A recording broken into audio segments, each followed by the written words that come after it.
So I want to share with you a little bit about who I am because, Magdalena or Maggie told you a little bit about me. I'm a professor. But when we have these conversations, a lot of folks really don't know, who is this guy? What's he about? More importantly, why does he talk so fast? And does he really not drink coffee? No, I do not drink coffee. So I just want to point that out to you. I'm just hyper this way all the time, right? So here it is. I want to share with you because when we have these conversations, we're talking about students. And at one point, I was a student too. And I want to share this with you because I think it's important for you to recognize where I came from. So here I am.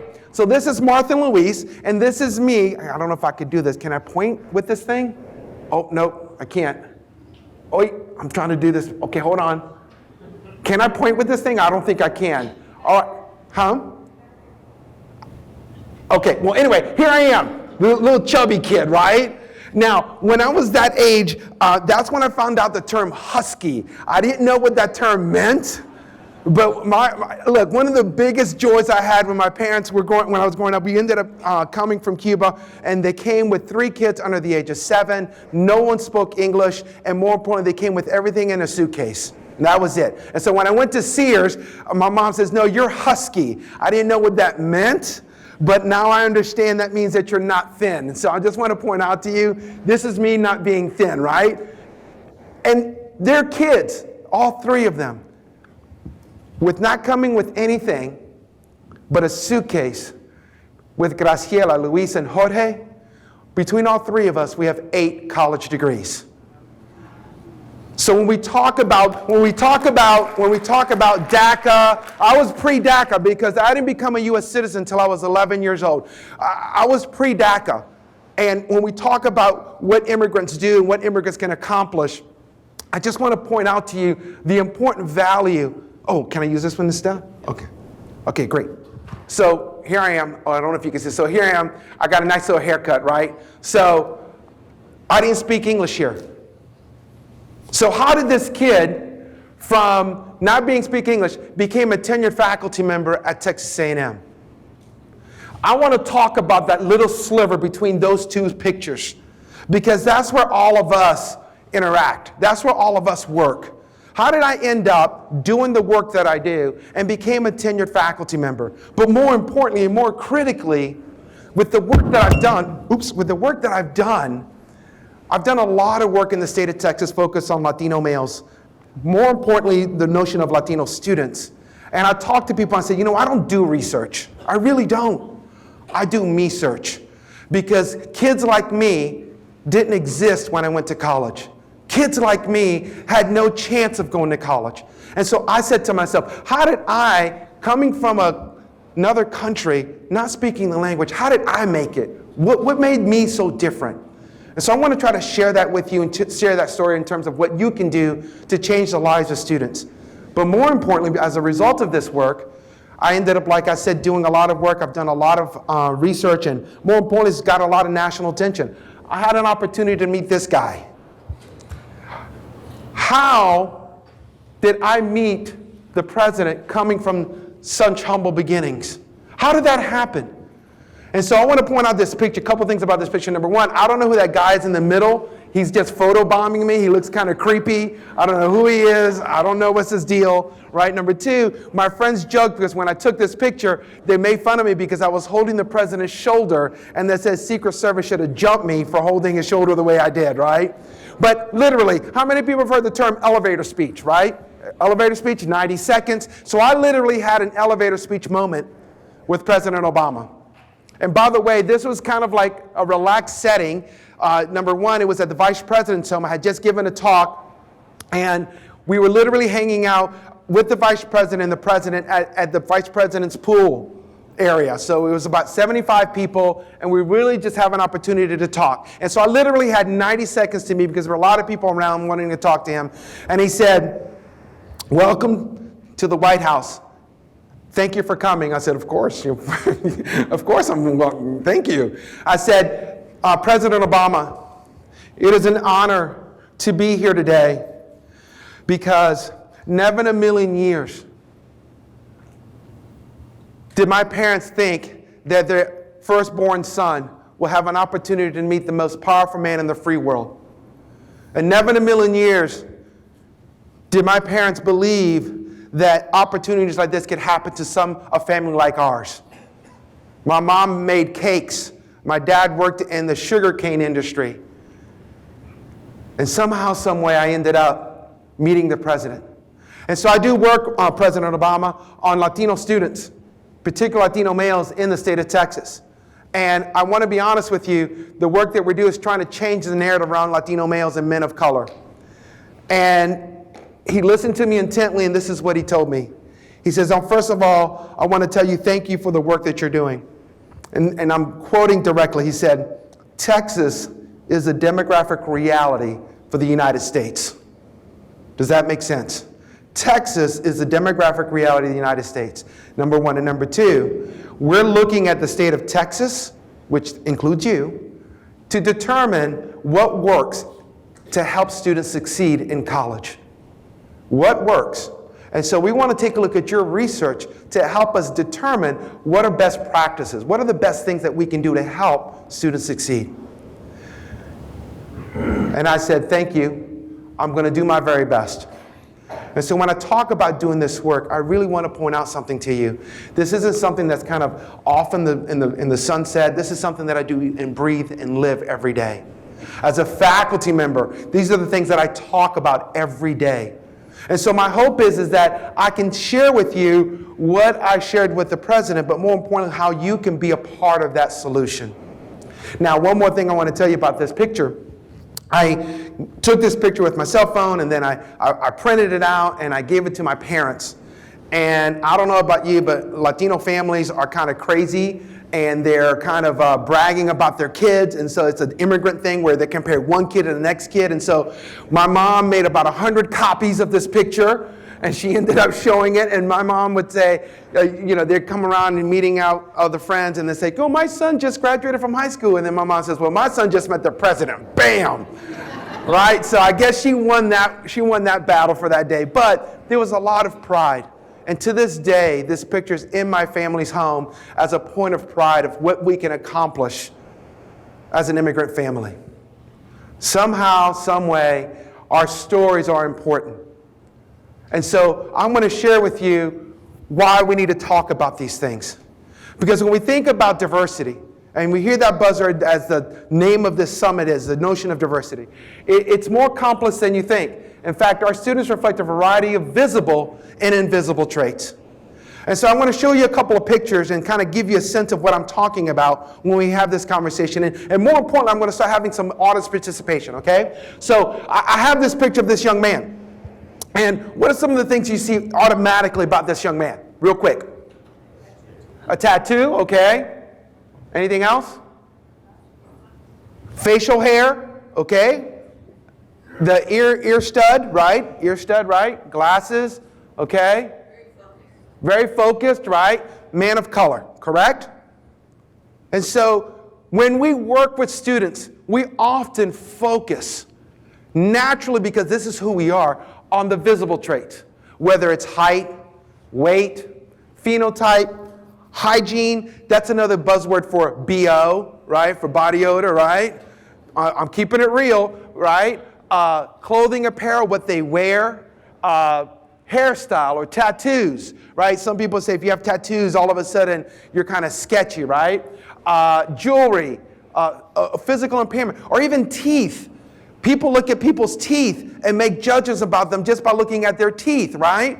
Everybody starts doing this all of a sudden, So when I gave this talk, I was giving a talk, and I was talking at a community college, and the dental hygienist faculty were in the room, and I was like, dental hygienist, raise your hand. I was like, yeah, we know. Teeth are important, right?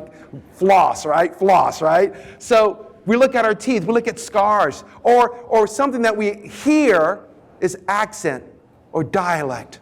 And I say dialect because I have students who come from, who grew up in Texas, and like I said, at Texas A&M, and then end up going all over the country. And I had a student who grew up, born and raised in Texas, and typical all-American white female. And then she goes off to get an internship at Disney, and she has a very Texas accent. And the people at Disney says, well, did you ride a horse, literally, did you ride a horse to go to college? Or do you drive a truck to go to college? And more importantly, they thought she was less intelligent simply because of her dialect. How many people have seen or heard about that, right? That's a common visible trait. Now, here's the thing of beauty about this visible trait. Can you see everyone falling under this? Do we all have a height? Do we all have a weight, hairstyle, right? We all identify with this. So when we work with our students that come to Lone Star, we recognize these are the students that we see every day. But here's the piece that makes our identity even more complex. The invisible traits. All of our students come from an SES bracket. All of our students have some level of language comprehension.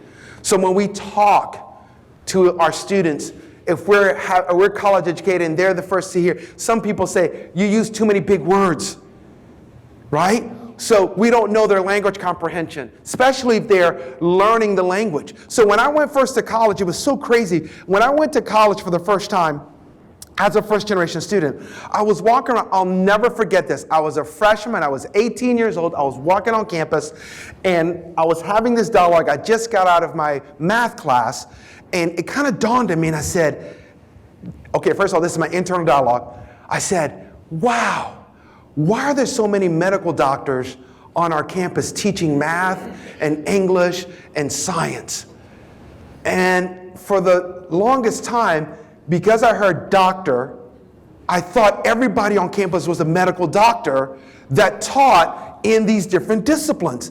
And it took me a while to kind of figure out that, wait a minute, someone told me, said, no, they don't have medical degrees. They just have a specialization in their field, and they're called doctor.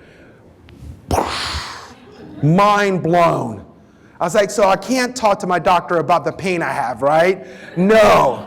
Not my English professor. Nope, not going to work, right? So religion, sexual orientation, veteran status, whether they're a father or a single mother or a caretaker, whether they have food or housing insecurity. There are a lot of students that don't know where their next meal is going to come from. And I want to give a little shout out to the food staff. Let's give them a shout out because they just fed us. Thank you, food staff. Thank you so much for providing meals for us. Thank you so much, right? But there are a lot of students that would die to have a meal right now, not knowing where they're going to get their next meal or where they're going to sleep tonight.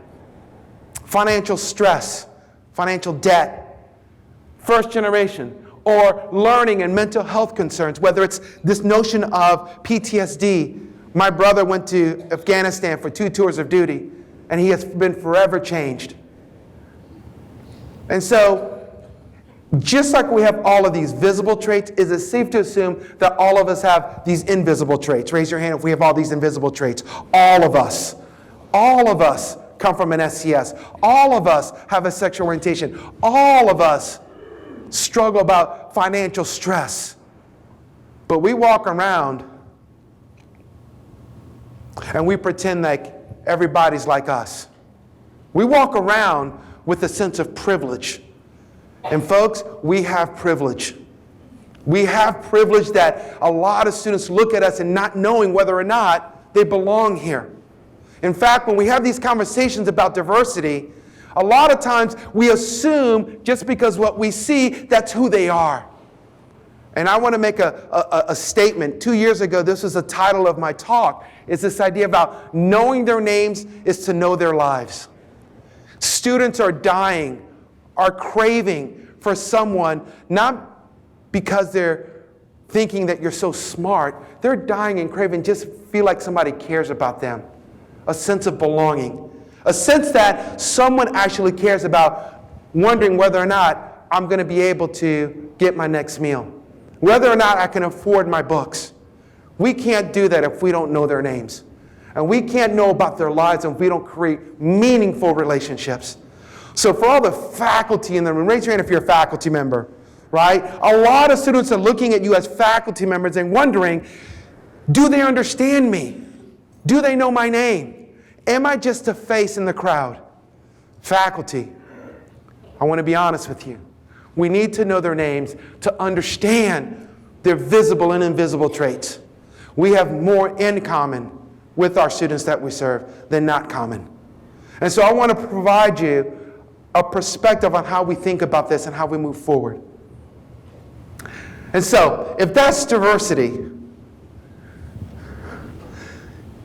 diversity is important because I just said all of us have some visible and invisible traits that we all share. But even more important is this notion of inclusion. Inclusion matters. And I took a look, and Maggie gave me the handout of the terminology that you use. This is very similar. Inclusion matters. It's the degree to which the different voices of a diverse campus community, in this case, I'm about to share that with you because I looked at your information, your campus directory, your diverse campus community are respected, valued, and heard. Respected, valued, and heard. At the end of the day, our students want to have a sense of belonging. So here's my first open-ended question to you folks. How many people have been to a party? Raise your hand if you've been to a party. Come on, everybody raise your hand if you've been to a party. Raise your hand, raise it up high, come on. If you've been to a party, okay, good. And if you haven't been to a party, I'm sorry. We'll invite you to another party. Dr. Nett, we'll have a party for the people who've never been to a party, right? Okay, so you've all been to a party, so that's something that we all can relate to, right? So here's the thing. How many have been to a party and they felt awkward and they didn't belong? Raise your hand if you've been to one of those parties. Right. So remember that feeling when you walk in and you're like, oh my goodness. First of all, everybody's wearing a lot nicer clothes than I am, and I'm so underdressed, right? How many people, I'm totally underdressed. I've been there before. It's like, oh my gosh. I want to crawl into a cave and not be seen, right? Or, oh my gosh, I'm at the party and everybody sounds so much smarter than I do, and I really don't belong here. I really feel like I'm out of my element. Folks, at that moment, you didn't feel like you belonged. You did not feel like you belonged. And here's the thing. Bottle that feeling. Because there are a lot of students that come to Lone Star Tomball campus and feel like they're at a party where they don't belong. Why do I say that?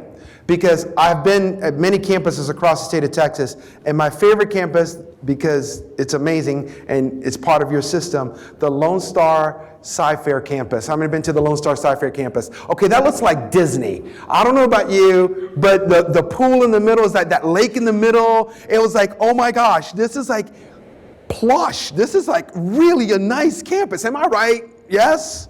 Yeah, y'all have construction. I get that. So I get that, Dr. Nutt. You're not Sci-Fair, I get it. But they have this beautiful lake, and I'm thinking, oh my gosh, this is crazy. So I had an opportunity to talk to some students there, and I asked them, so what do you think about Lone Star Sci-Fair? Quote, unquote, a young man talked to me and said, you know, this campus is like Harvard to me. I don't feel like I belong here. This is like Harvard.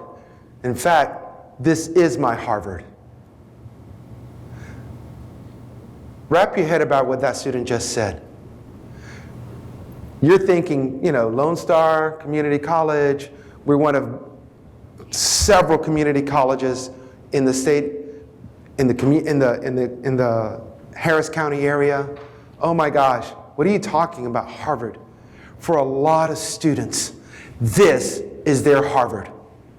This is what they believe is their college dream. So when students have that image about what this college means to them, and you're thinking, we're just a community college, we just create opportunities for students, this is no big deal, this is a huge deal. So if these students see this, and presence of mind, this student understood what Harvard meant, right? But they're looking at your campus as their Harvard. How are we making our students feel welcome on Harvard's campus? How are we making them feel like they're being respected, valued, and heard? So when we have students, and when you go to those parties, are you being heard? Are you being valued? Are you being told that we are glad you're here? When we start talking about inclusion, I really want you to recognize that inclusion is a practice. It's something that you can't take a day off. So if you've been to a party, I get that. How many people hosted a party? Raise your hand if you've hosted a party. And if you've hosted a party, invite me, please, okay? Because I like going to parties. Now, you know when you're hosting a party, you're going to worry about making sure that you do a good job.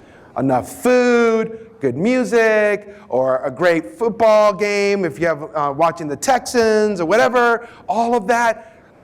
It's important to recognize every day, either you're a faculty or you're a staff member, you're a host or hostess to the students that come to Tomball's campus every day. You're giving a party every day. What kind of host are you going to be? Are you going to help them feel like they're valued, that they're respected, and more importantly, that they're heard? You can't do that if you don't know their names. You can't do that if you don't show them that you care. Inclusion is a practice. And so, if you have diversity and you have inclusion, I'm going to put the last piece to this puzzle. The fact is you have to think about equity. And equity is a noun. And so when we think about equity, we have to start thinking about what that actually means. It's just and fair inclusion. So if inclusion, if equity is this noun and inclusion is the verb, and so you start thinking about it's just and fair type of inclusion, you start to recognize, do we become a host or hostess for just the people who are VIPs? Or do we become a host or hostess for everyone in our party? That's what just and fair inclusion means. Everyone, the least of us, are the people that we need to be just and fair to. It reminds us that an equitable higher education institution like Tomball is one in which all can participate. All of the people with the visible and invisible traits and prosper. The goals of equity must be to create conditions. And here's the operative verse. I want you to write this down. Create conditions. And so here's a question that I want to ask. What kind of conditions am I responsible for as someone on this campus? What kind of conditions do I need to create? I'm about to tell you what that looks like in a minute. But I want you to write this question. How do I create conditions that make people feel like they feel included? How do I, repeat, how do I, not Lone Star Tomball, not Dr. Nutt, how do I create conditions for people to feel like they feel included? I'm going to talk about it. That allow all to reach their full potential. In short, equity creates a path from hope. There are a lot of students that come to campus, that come to this institution for a sense of hope to actually change and change their lives. Last time I checked, we're in the business as an institution to change lives. And change lives does not mean that we want to get these students to go to A&M. Change lives means that we want students to get their HVAC degree, to get their plumbing degree, to get their certification in automobile mechanics. I gave a convocation just a few weeks ago, and I had faculty who are in, are there any technical, vocational faculty in the room? Raise your hand if there are any in the room. Anyone? Any of the AS folks? Okay, yes sir, what department? Business and management. Business and management. So I have faculty who teach in business management. In this case, it was HVAC. And you know what he said? He said, I can't keep my students long enough because as soon as they get one semester, they're getting hired away by private industry. Instantly. Do you think, at the end of the day, the students that get those jobs, that their lives have changed forever, just after one semester? We change lives. So as an institution, how are we creating conditions that change lives, is what I'm going to get to today. And so, here's a recap. Number one, if diversity is the noun, meaning that we all have characteristics that make us unique, and no one in this room is exempt from that. We all have an identity that make us unique, no matter who you are. Diversity is the noun. And when I talk about diversity, a lot of people say, oh, is this about another black and brown thing? Here we go again, talking about black and brown. Yes, I know. No, it's not. Because there is someone in this room that is dealing with a parent that's dying. There's someone in this room that's dealing with a child that's struggling with their sexual orientation identity. There's someone in this room that's not sure how they're going to pay their rent. All of us are diverse in our own unique way.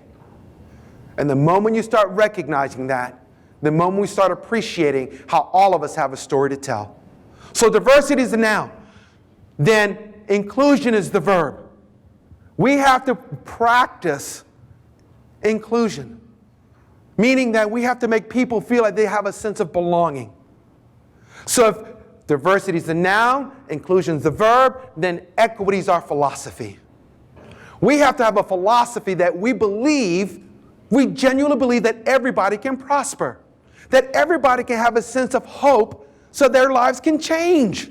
Do we all, listen, as an institution, do we all believe in that? Just raise your hand if you believe in that we can change people's lives. Just raise your hand. If you don't, I'm kind of nervous because you're in the wrong industry. So, Dr. Nutt, thank you for raising your hand. You're in the right business, right? So if you raise your hand, then we're in the business of believing that philosophy, that equity, that all of our students could prosper. Not some students who can afford the tuition, not some students who are coming because this is just close to their home. All students can prosper. And I'm about to talk about what we mean by all in a moment. And so we must use data to have discussions and not distractions. And so I'm going to break it down for you, and this is where I'm going to get kind of nuts and bolts and just trying to give you basic understanding of what we're dealing with. And so pathways to college completion is something that I think is important for you to understand, because the students that we serve, right? The students that we serve are from our surrounding community. Is that fair? Right? We serve the surrounding community. Yes? Okay, good. All right, we're on the same page. Here's the deal. The state of Texas does a study every year trying to see how do students matriculate into college. And so they said, on average, there are 100 eighth graders. And we want to see out of those 100 eighth graders, before they start high school, how many end up getting a college education.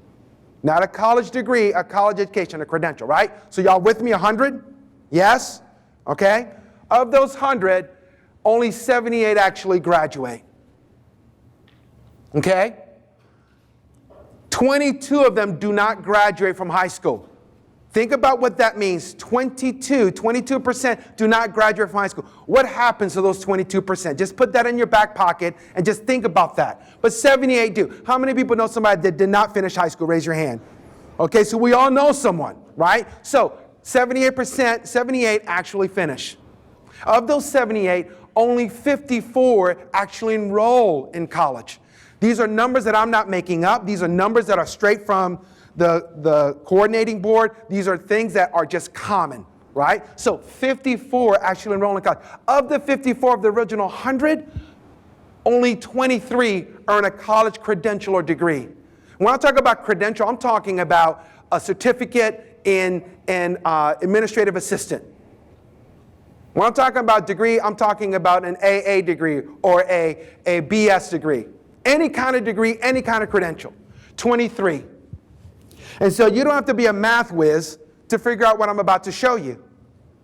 77 out of 100 Texas eighth graders will have no college credential. 77 out of 100.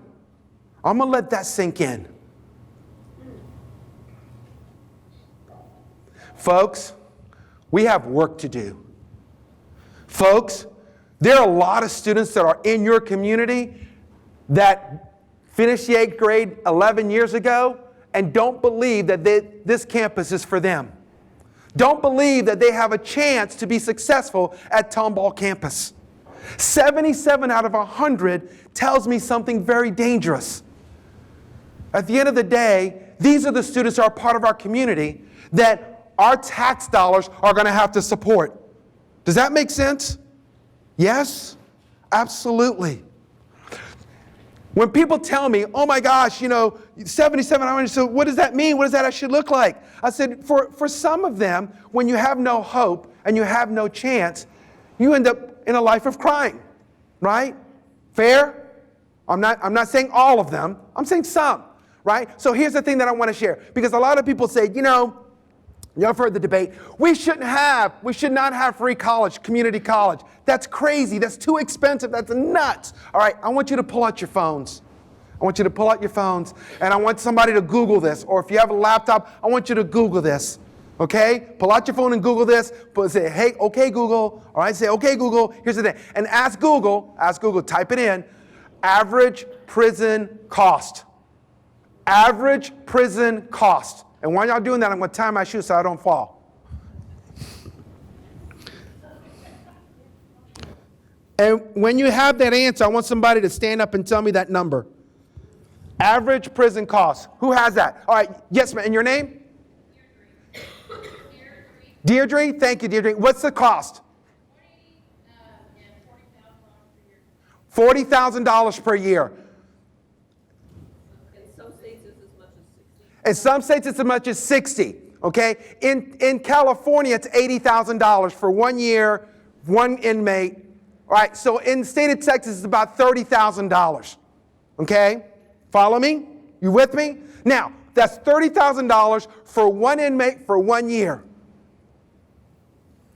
You don't have to be an economist to say, do I want to spend $30,000 for 1 minute in 1 year, or do I want to give a student, how much is the tuition here for 1 year? 1 year. What's the tuition cost for here, 1 year? How much? $1,200. All right, let's bump that up to $2,000 because I'm kind of cray-cray. All right? $2,000 per year, right? Per year, $2,000 per year, right? And let's say it takes 3 years to get a degree. So that's $6,000. Let's bump that up and say $10,000 because you got to pay for gas and you got to eat. So $10,000 for 3 years. And we're arguing whether or not we should pay for free tuition. So I don't know about you, but would you rather spend $30,000 to incarcerate a young person of color, because that's who's going to jail, or $10,000 for 3 years for them to get a credential? Which one would you rather put your money on? You don't have to be a rocket scientist to figure out when we have 77 out of 100, our tax dollars. See, people say, well, you're kind of being kind of negative. All prison. Okay, so they don't go to prison. Then it's social welfare then. It's social welfare. So our tax dollars either way are supporting 77 out of 100 who don't have hope. When you take a look at male students of color, because this is the research that I do, it's even more bleak. So that's 77 in general. So what percentage of male students of color after 11 years from enrollment in the 8th grade, from 98 to 2006, did not earn a college certificate or degree? Did not earn. What percentage of Latino males? Guess? Did not earn. 83? 95? 88% of Latino males and 90% of African American males. Folks, now you know I'm getting serious because I'm coming down here now. All right now. Now I'm getting serious. When 9 out of 10 boys and men of color do not earn a degree, can you see that we have a problem? Can you see that we have an issue about creating a sense of hope for our community? I'm not making this up. There's the link. If you want to go, you can see the entire report and read the whole report. But this is like the big finale of the report. 9 out of 10 do not have any kind of college credential. 9 out of 10 think this is their Harvard and they don't belong on your campus. Folks, we have work to do. And we have a lot of students that look at you as the host of their party and don't feel like they belong here. Diversity, inclusion, equity, all of the things that I'm talking about have meaning, and have meaning for the most at-risk students. Now, I'm going to pick on someone because, I like picking on people. I'm going to pick on this gentleman here with the beard. What's your name? Caesar. All right, Caesar, you and I go to an emergency room. Okay? Caesar, you had some really bad sushi. the night before. I don't know if there's a sushi bar around here, sushi thing. Caesar, you had some really bad sushi, and it's going right through you like a fire hydrant. Vroom. Like, I'm so sorry. TMI, Caesar, I'm sorry. Caesar, I go in at the same time. Now, it's about 2 in the morning. Caesar can't handle it. I'm going in at the same time. Caesar walks in first. I walk in next. Are there any medical doctors in the room? Any medical doctors? Okay, good. No medical doctors. So here's the deal. I go in as well. Now, I walk in and I say, my left arm is numb. I have some chest pains, and I'm kind of lightheaded and dizzy. Oh my gosh, I don't feel good. You're not doctors, but who would you see first? Caesar, who said I had some bad sushi and it's going right through me, or me with my left arm that's, now wait, why are y'all pointing at me? I just said y'all were not doctors. How did you determine that? Ma'am, how did you determine that? Heart attack, right? It's a heart attack. The symptoms are a heart attack, right? And so when I tell people about working with men of color, they say, well, we do programs that help all of our students. So if we help all of our students, it's going to help men of color. And I said, that's wonderful. So if you just give me Pepto-Bismol, then that will solve my problem. We're giving a lot of students Pepto-Bismol, thinking that's going to solve Caesar's problem and my problem. And we have a lot of students on this campus that are walking with chest pains, and you're giving them Pepto-Bismol. Does that make sense? Does that make sense, folks? I just want to hear a little nod here. Does that make sense? Let's start thinking about why we're doing what we're doing and start recognizing that we can't use a one-size-fits-all approach, because at the end of the day, we have a lot of students that are like Caesar, that do have some trials and tribulations. And there are a lot of students that are like me that don't know whether or not they're going to come back the next semester. And we're giving them Pepto-Bismol. We have to change the narrative. And so, here's where we want to take a closer look at your campus, because I did some homework on you. So here's the thing that really kind of shook me a little bit when I asked about your campus. 27% of your students are on Pell Grant. 91% of your student population attends part-time. 91%. I've been giving talks all this past August. I've been to 6 community colleges giving talks. This is the highest, Dr. Nutt, this is the highest percentage of part-time students. You have one of the highest part-time student attendance. So you have students what I call the PCP group. You know what the PCP group is? Parking lot, classroom, parking lot, right? And so you have a lot of students that what I consider invisible traits, a lot of complicated lives. Does that make sense? They're having not only classes, but they also have to work about their parents. They also work about their child care, all of these things. And here's the thing, 4.7 years. Let's round up. It takes 5 years for these students to get a 2-year degree. 5 years to take a 2-year degree. Do you understand what I just said? Do you see the challenge of why somebody who's trying to get a degree ends up, follow me here, ends up having a challenge in trying to finish, because it's a marathon they don't feel like they can ever finish. So my point is simple. We need to start thinking about who we're working with. 40% are white, 31% are Hispanic, 12% African American. 49% of the last graduating class was white. So you have a 50-50 chance if you started 5 years ago whether or not you're going to get a degree from Tomball. If you're African American, you're 5 times less. Follow me. You're 5 times less than to get a degree than if you're white. We have a lot of students that need our help. We have a lot of students that need to be heard and feel like they belong here. And so I want to point something out here. This is your graduation rate. And I'm not trying to make any slight or any jab at you as an institution, because you're no different from any other community college. And Dr. Nutt, this is something that is from the Almanac. This is a 2018 Texas Higher Education Almanac, straight from there. And I want to point, how can Lone Star Tomball improve the college credential degree completion for students of color? When you take a look at here, I want to point out here, 4 years, after 4 years, it's like that 5-year mark and 6-year mark, only, and because you're part-time, look at that. 89% will never finish if you're part-time after 4 years. And after 6 years, only 22% finish.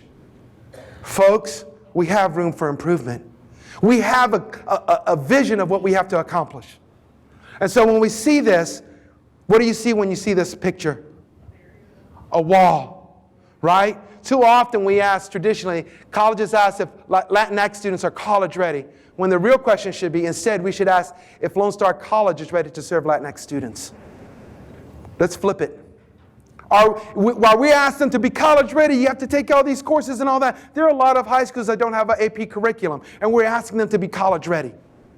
We have a lot of students that have the largest turnover in teachers that are not college ready, and yet they're coming to your doorstep.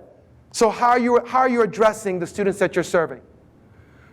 I looked on your site, and they talked about the qualities of excellence: being student invested, content excellent, being pedagogically excellent, and being institutionally dedicated are the qualities of excellence that are expected of Tomball faculty.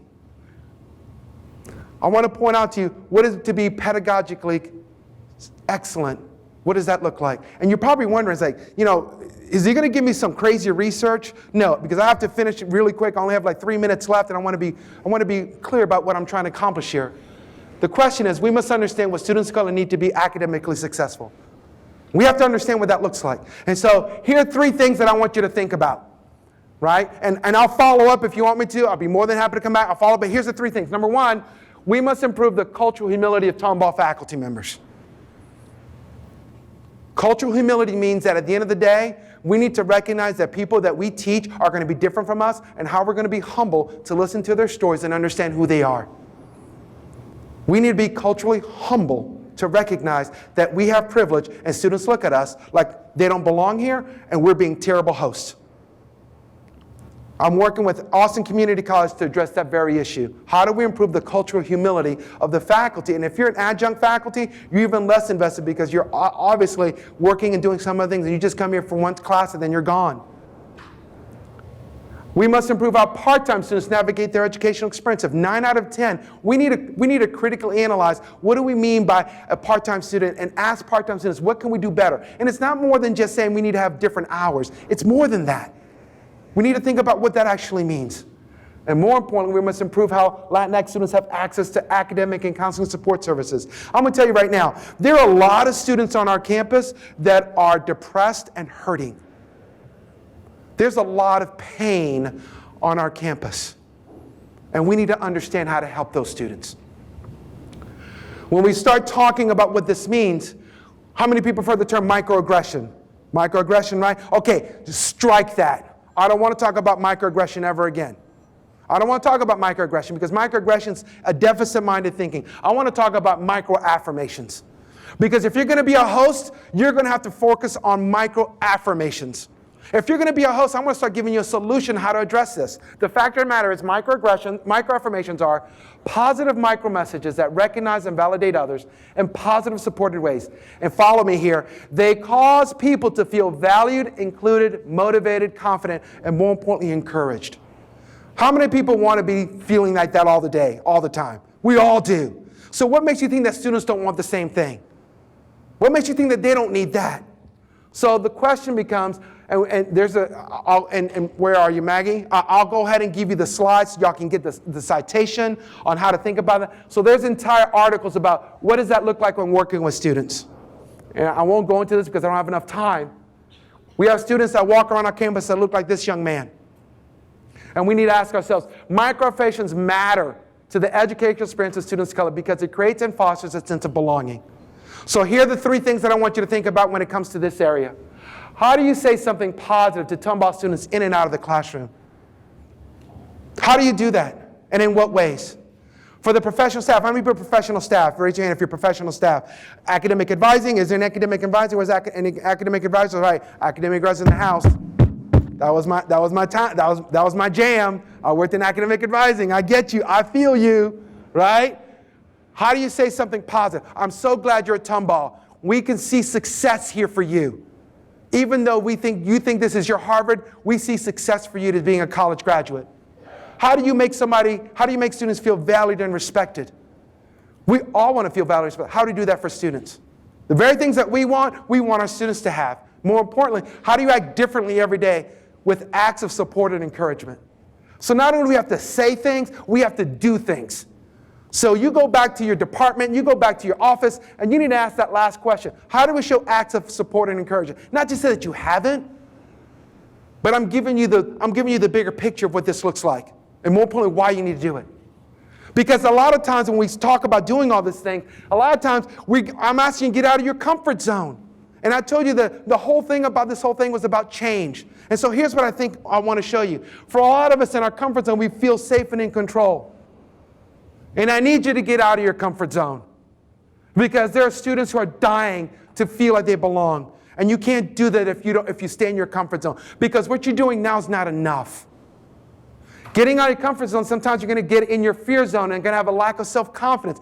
You know, I'm different. I'm a white female and I'm talking to an African-American male. I don't feel like I have anything in common. I'm a male and I'm talking to this Latina woman or this Asian woman. I don't know if I feel comfortable. You're going to get out of some lack of self-confidence and you're going to find excuses why you shouldn't do something to help them feel like they belong. That's like saying you're being a host and you don't want to come up to the person you invited saying welcome. You're going to have to get out of your fear zone. I want you to focus on the learning zone and the growth zone. In the learning zone, you have to deal with challenges and problems and acquire new skills. That means when you're developing what it means to be a better host or hostess, you have to think about what skills do I need. You need to extend your comfort zone. And ultimately, you need to figure out your growth zone. From your comfort zone, I want to get to your growth zone. So as an institution, as a department, how are you finding purpose in what you want to accomplish with the students that you work with? How are you living up to the dreams and setting new goals and conquering objectives to help students change? You have to have the courage to change. And ultimately, Maya Angelou said it best. Courage is the most important of all the virtues. Because without it, courage, you can't practice any other virtue consistently. There are going to be times you have to be courageous to change the lives of these students. And so, where do you go next? What do you do next when this talk that I've given you? How do you move forward? Dude, you're kind of bumming me out. You're kind of making me feel bad. So what do I do next? I get it. Each of you must develop courage to make a change at Lone Star College Tomball. Each of you need to make a commitment to courage to change. Choose to make a difference with your students. It's a choice every day. There are times where you don't feel like you want to make a difference. You don't feel like doing it, but you do it anyway. You have to make a choice every day to make a difference. You need to identify ways to be an equity-minded instructor. If you're an instructor, what does it mean to be equity-minded? How do you start creating just and fair inclusion? And what does that look like for students who are in your class? And more importantly, how will you ask for help to get out of your comfort zone? Because you're going to get in points where you're going to feel uncomfortable. How do you get out of that? And how do you help someone feel like they belong if you don't feel comfortable doing it? Final thoughts. A lighthouse. How many of you have seen a lighthouse before, right? Lighthouse? All right, here's the thing about the lighthouse. At the end of the day, improving instructional practices, addressing the issues that we take about with our students, occurs at the speed of trust with your students. You've got to make students feel like they can trust you and that you care about them. You have to open up and give them open communication, have a shared meaning and mutual respect and a sustained commitment. I want you to start being a lighthouse to these students. A lighthouse plays a very critical role. It gives direction and helps people avoid the rocks. Be a lighthouse to these students. Show them that they're valued and that they're cared for and that they're respected. Here's this picture. Who's that kid? That's me. Here's me. Do I look like I am up to no good? Does that picture look like I'm up to no good? I look like I'm mischievous even back then. I want to point out a couple of things. My parents had me with a fly haircut, by the way. I look good. My glasses were styling back then. These glasses are back in vogue already, right? Never in a million years, Luisito, me, could ever imagine that I'm giving this talk to you. We must embrace our students of color and know their names. Show them that we care and that we want to learn their stories. Our journey to a better life starts at Lone Star Tomball. Folks, you have a lot of students that look like me that don't believe that they belong here. What are you going to do differently to make them feel like they belong, that they're valued and respected? Thank you very much.